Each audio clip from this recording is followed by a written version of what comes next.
Nito? Wala pa. Ayan. Ito maganda din to eh. Simpleng-simple lang ano. Itong tamang-tamang tambayan. Ang sukat nito ay ito. Malawak naman ito. Kaparehas ng ganun ano. Ito yung 6x8 yun. So ito 22,000 din. Same din. Ito po 18 lang yan. 18,000. Kung kalaki ang 5,000 na kubo, tayo na. Ipapakita ko po sa inyo. Hindi po biro 5,000 talaga. 5,000 talaga ang kubo. Hindi ko alam kung bakit nagpagawa ng ganito. 5,000 na kubo. May hagdanan din ito. Oh, may hagdanan po Tingnan nyo, may hagdanan.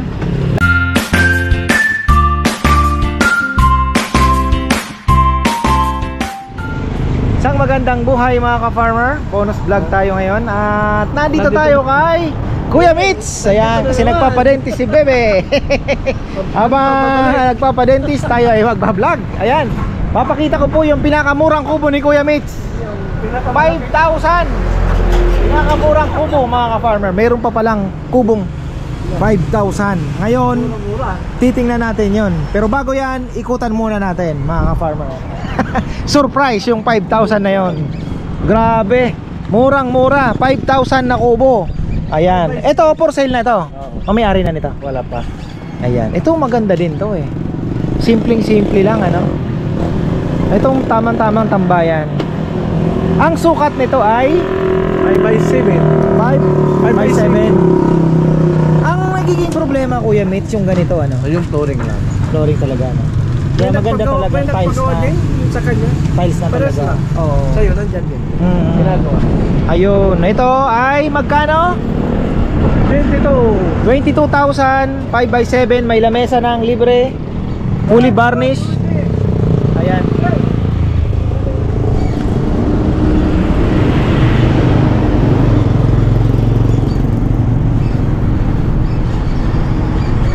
Ayan o. Maganda ang pagkakagawa.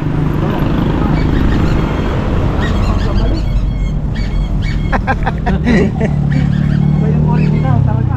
Ha? Iba yung original. Ayun oh. Ito bahay. Oh, ito maganda pang resort. Mga sa resort po kasi kunyari pang overnight. Ayan oh. Sliding. Ito maganda talaga. Natalong span na. Pero mamaya bigyan natin sila ng tip kung paano alagaan yung kubo. Kasi ang pinakakalaban po dyan is be okay, be okay. Bok-bok. Bok-bok. So ayan, tuturuan tayo ni Kuya Mitz kung paano alagaan, isprayhan. Ito, maganda to sana, ano. Kaya lang, ang dating nito, nawawala yung pagka old school na kubo talaga, ano. Kasi pero tibay, presko ganun din ano po ano. Matibay. Mapresko pa rin sa loob ano kasi parang may kisame siya, may pawid pa rin ano. So ayan, pero maganda. Ito, magkano na ito? Bali 85,000, naka long span na yan. Oh. Ayan. Ito, medyo ano pa ito, ayan oh. Native ang dating talaga. Pero naka jealousy na din yan ha. Oh, jealousy, farmer. Ito, barnisado na to. Dodoblehan pa yan. Dodoblehan pa. First coating. So, kung mas magtatagal ang varnish na ano ang pwede mong yung binili mo? Valspar na ang ipalagay. Mas matibay ano. Maganda. Kung double coat pa mas maganda. Ayun. Maganda. So, ayun mga ka-farmer ang ating pwede bang teka lang. Sige, pasok ulit. Yan, mag-ano tayo, magpapaa tayo dahil pahinga, relax. Relax dito. Oh. Malaki yung kwarto. Oo nga, may kwarto. Bagay nga ito pang overnight. Ano, kunyari mag-aarkilahin mo, ano? Dito. Oo. Ayan. Ilang kasya sa ano, higaan? 4, 2. Oo, no? Dito pwede pa.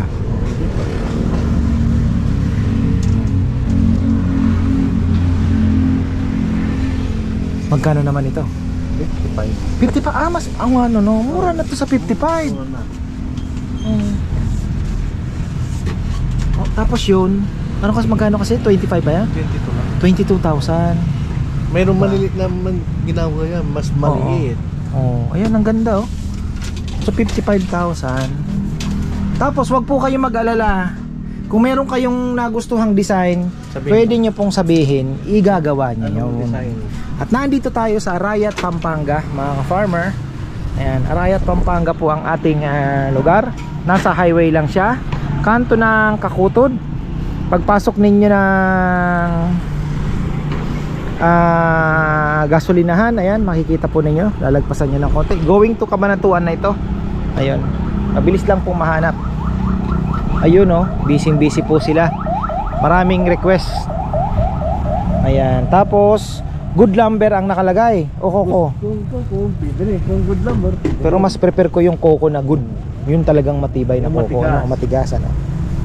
Bagay magaling naman pong pumili si Kuya Mitz ng kahoy. Siyempre quality naman po yung kanyang ginagawa. O siyempre Ito kawain lang. pipiliin niya po ng ano. Ayun. Ito maliit lang ito ano. Ito yung maliit. Ah, ito yung mas maliit. Ito pang guardhouse ito. Oo. Ah, Pilki. Yung maliit. alaksin ko. Ganun yung sa inyo. Naka-tiles. Naka-tiles Siguro din. viewer din ang nagpagawan to. Taga saan po? Taga Bulacan. Taga Bulacan. Oo, ayun oh. Ito. Kagaya daw po ng pinagawa ko to. Pareha. Na may ano, may ito may papag din. Ayun oh. Naka-tiles. Ito na po ka-farmer oh, kung nanonood ka. Ito na yun sa'yo. Going to Bulacan pala ito.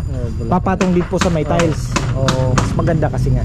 Kasi ang nakita ko, alaga na lang. Mamaya sasabihin po ni Kuya Mitz kung paano po alagaan ang inyong yung gamot. Oh, yung gamot tapos lighter. Pinsanan. Oh. Para patay ang bukbok. Patay. Ayan. Teka dito muna tayo. Ayan, ito. Busy si Kuya Mitz oh. Galing oh. Ito. Malawak naman ito. Kaparehas ng ganun ano. Ito yung 6x8 yun. So ito 22,000 din. Same din. Ito po 18 lang yan. 18,000. Ito naman kung maliit lang ang inyong space. Kunyari garden ano, maliit lang po. Pwede na ito. Ito yun. Mas malaki yan. Na konti. Ito. Ito po ay anong size po nito? 6x8. 6x8 po ito mga ka-farmer. Ayan. 6x8. 6x8. Tapos magkano naman ito? 26. 26,000. Medyo malaki lang ng konti. Tapos, kunyari, i-request ko sa'yo, Kuya Mitz, gusto ko, lagyan ko din ng varnish na maganda para hindi na ako mamroblema. Mag-additional na lang sila. Oo, varnish lang naman ang ipapalitan, di ba? Silang bibili na.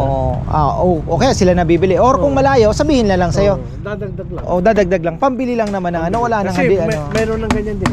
Oo, nagpagawa no. Nagpagawa tapos bili ka na lang sabi nila. Oo, yun. Tapos yung sobra, ibinibigay ko. Oo, galing May sobra talaga. naman. Baga parang ang ina-add mo lang naman is kung magkano lang naman yung Valspar, yung magandang varnish po. Saka So yun. Yan, may tira para pag lumuma, may papansin sila. Pangpahid. Kasi mas maganda talaga yung ano, yung Valspar po na varnish. Kaya lang siyempre may presyo po ng konti. Alam ko nasa 1,000 plus na rin yung isang galon o 1,500.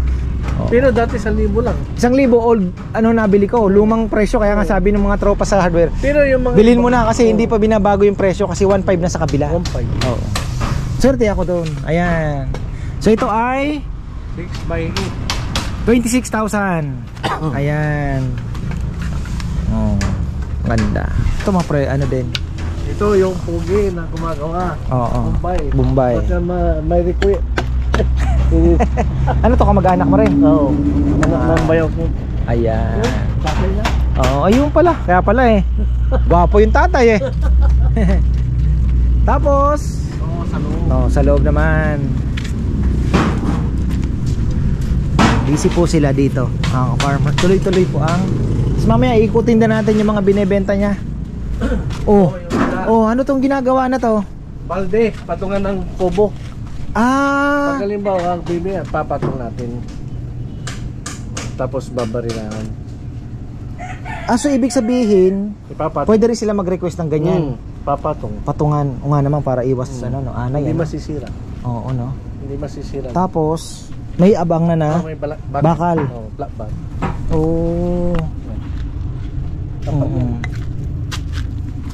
Wala oh. Parang halimbawa, ipapatong dyan sa 4x4. Pero marami din ng Walo. oo nga no. Ito bahay na ito. Kumusta pala yung pinagawa na no? Matagal na yan ano, na-deliver na po ano. Oo. Ayan no.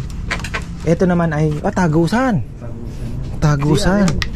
Ha? Yung sa kabila Kung let's say magpapagawa ka ng CR na isa, exit dyan. o exit din to na yung ano.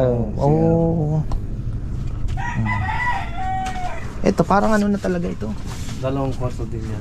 Pero yung isa dito, nakabang na yung breaker switch. May itatap lang.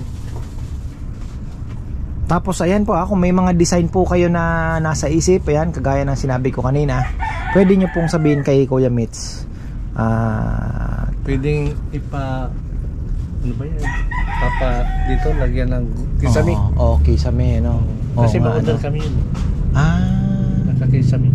Meron din. Oo nga no, kung airconin pero yung pinto niya hindi ganyan. Paano pala pag may aircon, may ano siya no, may lawanet na naka-cover na no. Tapos yung may lawanet, naka-kawayan. Kung let's say po ito, kunyari ganyan, lalagyan ng aircon, magkano po abutin? Bali umabot ng 180 yun. 180. Oo. Matagal kasi gawin ano. Matagal. Sa labor ka talaga madadali no.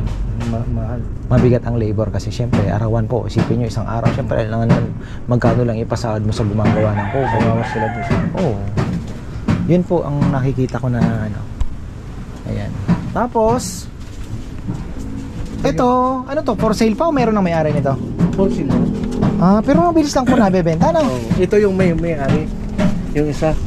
Yung ayan, nagpapagawa ng yung katulad ng sayo. Yung walang touring. Yan, sa kanya din ito. Dalawa po ang pinagawa niya. Dalawa ang pinagawa. Nasa kanan na yun. Ito yung sa kanya. Ang maganda po kasi kay Kuya Mitz ano, unang-una nakikita nyo na po yan paggawa. Tapos pag nagpagawa po kayo, ewan ko masyado po itong tiwala, hindi kumukuha ng ano ito, ng down payment halos. Pero pwede nyo na pong bigyan. Pero basta sigurado lang gagawin niya yung kubo. Pag ano saka na kayo magtuos, ibig sabihin magaling ano. Wala kami po. Hindi po yung kagaya silang gumagawa na kukunin na halos yung bayad. Kakaba-kaba. Wow. Nakabang na yung switch. May kuryente na. Ayan Nakabang na. Tapos may ano pa. Ito maganda din pala talaga ito. Nakabang na yan. Yung mga ilaw. Bahay na to. Bahay na. Tatap lang. Bahay na po ito. Nakatap na yan. Magkano naman po ito ng Kuya Mitz? Bali 130 ito. 130,000. Long span pa pala. Long span po. Kaya naman medyo may presyo ano. May presyo. 130,000. Long span na po yung kanya bubong. Long span. Tapos yung mga pawid niyo po saan nang gagaling to? Pangasinan na rin. Ayun. Tuloy natin at meron lang tumawag mga kafa. Ito may barnis na po ano? Ha? Dodoblehin pa. Ito. Oo. Malaki ito Ito, paano? Tapos mamaya pag-aaral, yan. Sasabihin din po ni Kuya Mitz kung hanggang saan sila, kung paano ang diskarte nila sa pagde-deliver. Ayan, kung may charge ba? Ayan, kung hanggang saan. Ayan, pwede din po natin ano. Ayan, pero may deliver siya. Kami sa Batangas. Ayan, ayan po Batangas magde-deliver po sila. Sa Batangas. Yung naka-aircon type. So mga karamihan po kasi nasa abroad, so wala na masyadong hassle. Kontakin nyo lang po si Kuya Mitz. Ang Facebook page ay DS Furniture, DNS no? Bamboo Craft. DNS Bamboo Crafts. At ang telephone number niya ay lalagay na lang natin. Ayan po. Kuya Mitz. Ganda ng kubo niya. Ito, kagaya po ito ng kubo doon sa farm, pinagawa ko. Kaya nare-recommend ko po ito. Mamaya bibigyan na lang niya tayo ng tip kung paano ang pag-aalaga, tamang pag-aalaga. Kasi ito po baka bandang ulit sabihin nyo, ang bukbuk po kasi talaga siyempre light materials po ito no. So kapag nakita nila gamutin na. Kasi siyempre wag po tayo mag-expect na okay na yan pang lifetime na matagalan. it depends on how you will take care of it. Parang ganun man po ang punto doon. So ngayon tuturuan po tayo niya ni Kuya Mitz kung paano ang tamang pag-aalaga pag may nakita na po kayo na bukbok, yung mga nag-aalaga ng kubo o nagbabantay, eh dapat o naglilinis, dapat alerto din po sila. Parang tao din. Oo, alerto po sila na ano, gamot lang naman ang nakita sila pahidan na agad para hindi na dadami. Oo, Hindi nakakalat. kasi talagang ano yan eh, baga yung kahoy nga na matigas na, inaanay pa eh, di ba? Yung So bakal, kinakalawang. pag hindi mo pininturahan. O yung the Kailangan same with the alaga kubo talaga, alaga din. Ayan po ang IT tip ko. Baka mamaya nag-expect po at magre-reklamo. Siyempre iba, kawayan yan. Oo. Ayan, pagkatapos ng kubo na andito naman tayo sa mga malay nyo, gusto nyo naman pong Pero mayroon gawa pa ng- nagpagawa ng papagdin Oo. na kahoy sa kaupuan. Tapos itong kotse binebenta na lang po eh. Bago Ito lang yung kuya, bago, portrait. bago lang, bago. Oh, ito bagong December. taon, oh. Bagong taon. Oh. Marami. Ayan, may duyan po sila dito. Ratan. Oh. Ayan. Yan yung mga Tapos may kama sila, mga ka-farmer. Meron silang sala set. Meron sila. Wala na yung mga kama. Ah. Oh, yung sala set po na ano, magkano nasa 4,000 ba? Yung sala. 3 lang yun. Ha? 3,800 pa. Oh, may bawas pa pala. Oh, ito po yung ganito. May lamesa ng kasama yan. Magkaka ano na po yan. Ano bang ano nito? Bali holes yan. Isang Ito. haba, 4 na single sa lamisa. Oh. 3,800 lang. Oh, 3 lang. Wow. Sa Pampanga Oo, mura mga ka-farmer. 3,800 oh. Ito, Pampanga dalawa, may lamesa pa. Ay, lamisa. Oh. Ayos. Pero mayroon tayong surprise. Ito. Itong tumba, Oh my God. 2,500 lang ito? Oo. Aba, pwede pala. Yan, saan daw? Ay, sarap nito ah. Oo, ay, tumatama sa bato. Tanggal natin yung bato. Gusto ko yung liya-liya. Ay, pwede. Oh, ay, maganda. May kapay nga. Ayo. 2,500 lang po ito. Oo, 2.5 lang yan. Mura lang. Bibili ako niyan pag ano. Butaka, yan tinatawag sa Bicol. Butaka ang tawag nito. Del Sosa. Ang ano po ang Tagalog nito? Del Sosa. Oh, ito naman di Para sa hila. magpagkat. Oo. Pag gusto mo kumain Matibay. ka, Matibay. hilahin lang. Magaling yun na gano'n nito. Hilahin lang. Oo. Matibay ah. Magandang klase ah. Yan to. Yantok, oo. Ratan. Yung bunga pala nito, Kuya Mitz, napakaasim. Yan. Nakatikim ka na ng bunga nito? May Kinakain. bunga. Kinakain Oo, din. napakaasim. Oh. Ano pa? Yung mga duyan. Duyan. Gusto nila kung maganda ng mga malaki. Oh. Panghuli ng isda. Ito, malaki. Ay, Talaga malapad hindi siya. masakit. Parang pum. Ha? Parang pum. Parang putyon. Nadalang lang ganito eh. Parang putyon eh. Ay, oo nga. Malambot. O malambot ni. Hindi masakit sa katawan. Oo. Ayos ito. Pang baby. Oh. Tapos, teka, pag-usapan na natin. Yung malaki. Oo. Yung malaki Ayan. combo. Oo. Pag-usapan natin, Kuya Mitz, hanggang saan kayo nakakarating? Sa Ayan. Oh, meron pa po silang mga lutuan dito. Ayan, uling. Napakaganda. Ayan. Teka, saan nakakarating ang kubo mo? Batangas. Batangas, Cavite, pwede na rin po ano? Manila. Manila, within Galing the- kami sa Sambales din. o Sambales. Deliver kami. Nag-deliver May kaparmor din yun. Galing ano, ayan. No, malayo yun. Inikot namin dito sa Pangasinan. Duman Oh. kami sa lugar ko. Iba Sambales.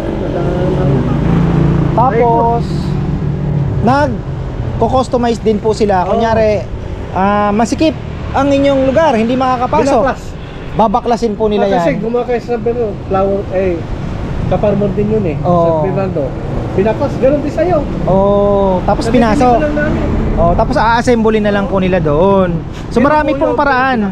May paraan po si Kuya Mitz para maihatid sa inyo. Binaklas yun. Oh, makipag-coordinate na lang po kayo. Ayun pala, ang galing ha. Tapos meron naman kayo sa roof deck naman nagpagawa. Oh, sa rooftop. Oh, rooftop. Oo. Pwede naman. Inassemble nyo na lang po doon. doon. Oh. Pero nakayas na lahat doon. Nakayas na, ready na talaga. Sasalpak na lang. Saglit lang yun gawin. Yeah. Ayun. Tapos, ayan. Paano alagaan ang Yung bukbok. o yung bukbok? Ayan. Hindi na pa tayo sa pangangalaga. Makakatipid sila, bili sila ng diesel, Diesel daw. mahal. Oo. Tapos gasolina na special, lagyan ng alcampor, yung nilalagay sa Oh, naphthalene balls. Dikin lang yun. Pag wala na yun, papahid lang. Ayun ang ipangpapahid po. Yung mga bukbok, Ayun. nakakita sila. Diesel, tapos gasolina, Oo. paghahaluin. Paghaluin. Tapos yung alcampor. alcampor. Marami pong alcampor. Kung let's say Oo. 2 litro, Pag maganda, 3 pack. 3 pack mas matapang. Para maganda. Ayun. So ayan po ha. Alcampor po. Makakatipid. Kaysa magsulignum. Mas Ano? effective po 'yun ano Oh, kaysa mas sa effective. mga Kasi yung solid nung pag wala nang amoy, wala na. bibili ka na naman. Bibili ko. Medyo mahal din po ano. Pero ayun na, di naman natin kinakalaban ng sulignum. Oh, pwede na pa kayo magsinain ng tulingan dito. Oh, magkano naman ito, Kuya Mitz? 250. Wow. Puro. Oh. Okay. Yung pinakamalaking kubo. Tapos, yung 5,000 na kubo na pinangako ko sa inyo bago magsimula ng vlog ay kung gaano po kalaki ang 5,000 na kubo, tayo na. Ipapakita ko po sa inyo. Hindi po biro 5,000 talaga. 5,000 talagang kubo. Hindi ko alam kung bakit nagpagawa ng ganito. 5,000 na kubo. May hagdanan din ito. Oh, may hagdanan po Tingnan nyo, may hagdanan. Ibig sabihin, malaki, may hagdanan. Ayan mga farmer. Yan po ang 5,000 na kubo nagkasya sa kolong-kolong. Oh. Yan, 5,000 May po pinto talaga din ito. yan. Okay, oh. Pang duwende daw ito. Hindi ko alam bakit ganun. Yan. Sino ang nagpagawa nito? Windy. Ha? Ha? Hagdanan ng windy. Bakit? Bata siguro, ano? Hindi, matanda. Alaga nila. Matandang Matanda na. May ganyan. ang nagpagawa. Oo. Para saan daw talaga ito? Sa dindi talaga. Yun ang paniwala niya. Kasi yung mga iba din, naniniwala sila. Na may duwende. May dindi. Kaya sabi niya, Ipagawa niya talaga. pagkuhan ako para may tiraw sila. Talaga po totoo ha. Ito hindi ako nagbibiro mga ka-farmer. Nagulat din ako kasi nakita ko nung pagpasok, kaya po ako napa-vlog sa totoo lang dahil dito. Oo. Nakita ko ito. Totoo Sabi ko, yun, para totoo saan yun. ito? Akala ko sa bata. Naisip sila dito. Oh.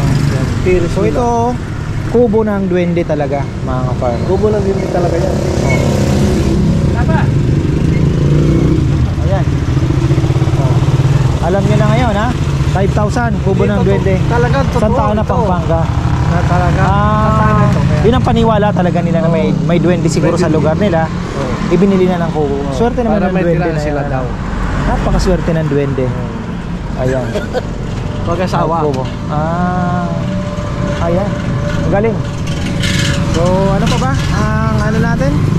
Wala na siguro. Ayan, naikutan na uli natin ang bamboo made kubo as low as 5,000 pesos.